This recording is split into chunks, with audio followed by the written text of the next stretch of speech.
Hello everyone, welcome back to the channel. Do you still get confused between a noun phrase and a noun clause in English grammar? Many students lose easy marks in competitive exams because they cannot clearly identify the difference between these two important concepts. In this video, I will explain noun phrase and noun clause in the simplest and most exam oriented way with clear definitions, structures, example, and previous exam type questions. If you are preparing for competitives and teaching exams, this topic is extremely important for your general English grammar section. So watch this video till the end because by the end of this lesson you will be able to identify noun phrase and noun clauses easily in any sentence and solve questions within seconds in the exam. So let's start the lesson. As you can see, noun phrase and noun clause, जैसे कि इसके पहले वाले video में हमने phrase और clause के बारे में पढ़ा है, आज हम नाउन फ्रेज और नाउन क्लॉज के बारे में पढ़ेंगे। चलिए शुरुआत करते हैं। यहाँ पे लिखा हुआ है read the sentence given below. अब हम इस सेंटेंस को रीड करते हैं। I expect to get a cash prize. I expect to get a cash prize। अब देखिए इस ग्रुप ऑफ वर्ड्स में to get a cash prize does not contain a subject and a predicate of its own। आप देख सकते हैं कि इस पर्टिकुलर ग्रुप ऑफ वर्ड्स में ना ही सब्जेक्ट है और ना ही प्रेडिकेट है खुद का, इसीलिए it is therefore a phrase.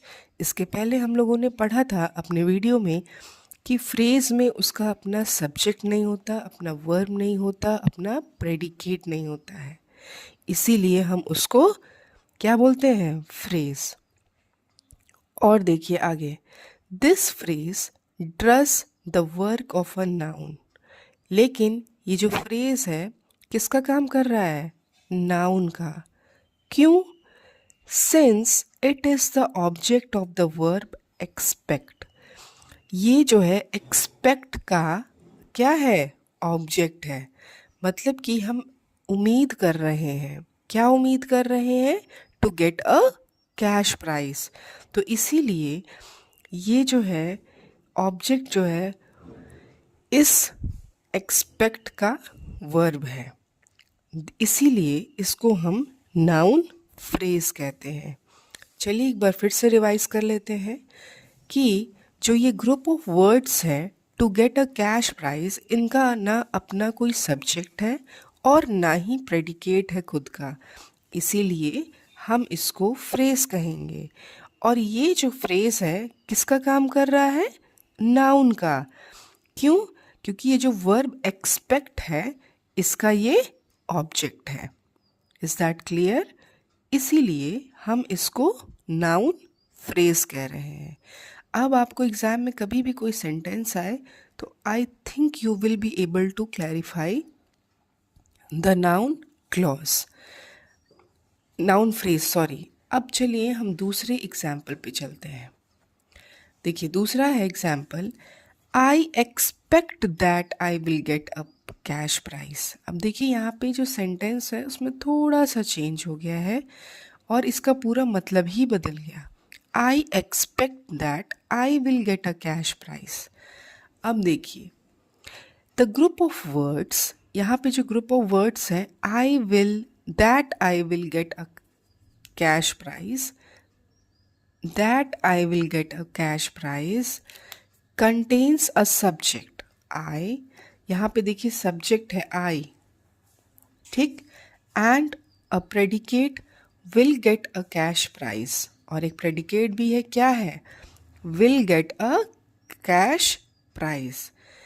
It is therefore a clause. इसके पहले वाले वीडियो में हमने पढ़ा था कि जिस भी सेंटेंस में या जिस भी ग्रुप ऑफ वर्ड्स में उनका अपना सब्जेक्ट हो, अपना प्रेडिकेट हो या अपना वर्ब हो, वो हम उसको क्लॉज कहते हैं। तो जैसे कि हम देख सकते हैं इस एग्जाम्पल में, I expect that I will get a cash prize, इसमें अपना सब्जेक्ट है और will get a cash prize क्या है हमारा, ये क्लॉज है। ठीक है, this clause is the object of the verb expect, और ये जो वर्ब है हमारा एक्सपेक्ट, इसका ये ऑब्जेक्ट है। और ये काम भी किसका कर रहा है, ये नाउन का भी काम कर रहा है। Therefore it is called a noun clause, और इसीलिए हम इसको नाउन क्लॉज बोलते हैं। आई होप आपको समझ में आया होगा कि जो भी पर्टिकुलर ग्रुप ऑफ वर्ड्स होते हैं इस सेंटेंस में और उनका अपना सब्जेक्ट और उनका अपना प्रेडिकेट होता है, उनको हम क्लॉज कहते हैं।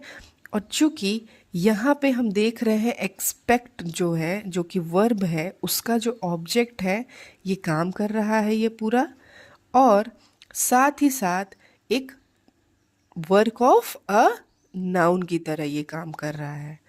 It is therefore called a noun phrase. अब हम देख लेते हैं नाउन क्लॉज, सॉरी, और अब हम देख लेते हैं नाउन क्लॉज का डेफिनेशन क्या होता है। Is a group of words which contains a subject and a predicate of its own. And किसका काम करता है, नाउन का काम करता है। तो देखिए ये बहुत ही छोटा सा मैंने ये डिफरेंस समझाया है।